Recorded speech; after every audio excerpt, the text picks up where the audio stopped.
দেশজুড়েই তীব্র শীত, বিপর্যস্ত জনজীবন। হাসপাতালে বাড়ছে ঠান্ডাজনিত রোগীর চাপ। আজ দেশের সর্বনিম্ন তাপমাত্রা ৬.৭ ডিগ্রি সেলসিয়াস রেকর্ড করা হয়েছে নওগাঁর বদলগাছিতে।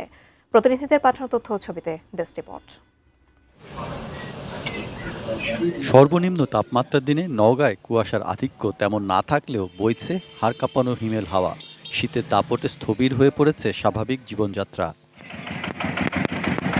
চুয়াডাঙ্গায় বুধবার সকাল ৬টায় তাপমাত্রা রেকর্ড করা হয়েছে ৭ ডিগ্রি সেলসিয়াস। মাঝারি শৈত্যপ্রবাহের কারণে খেটে খাওয়া ছিন্নমূল মানুষরা চরম ভোগান্তি সইছেন।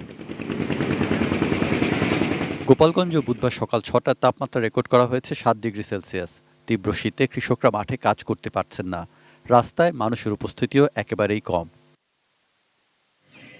দেশের সর্বোত্তরের জেলা পঞ্চগড়ের ওপর বয়ে যাচ্ছে মৃদু শৈত্যপ্রবাহ। তাপমাত্রা নেমে এসেছে ৭-এর ঘরে। গত কদিন ধরে ঠিকমতো দেখা মিলছে না সূর্যের। লালমনিরহাটে ঘন কুয়াশা ও তীব্র শীতে জনজীবন বিপর্যস্ত হয়ে পড়েছে। টানা ৭ দিন সূর্যের দেখা নেই। উপকূলীয় জেলা ভোলায় ঘন কুয়াশা ঠান্ডা বাতাসে স্বাভাবিক জীবনযাত্রা অনেকটাই ব্যাহত। ভোর থেকেই কুয়াশায় ঢেকে থাকে সড়ক ও নদীপথ। নাটোরে তীব্র শীত ও ঘন কুয়াশার কারণে সাধারণ মানুষের জীবনযাত্রা অনেকটাই দুর্বিষহ হয়ে উঠেছে। অতিরিক্ত ঠান্ডার কারণে সন্ধ্যার পর থেকেই শহর ফাঁকা হয়ে যাচ্ছে। Saikat Dasgupta, desk report, ATN news.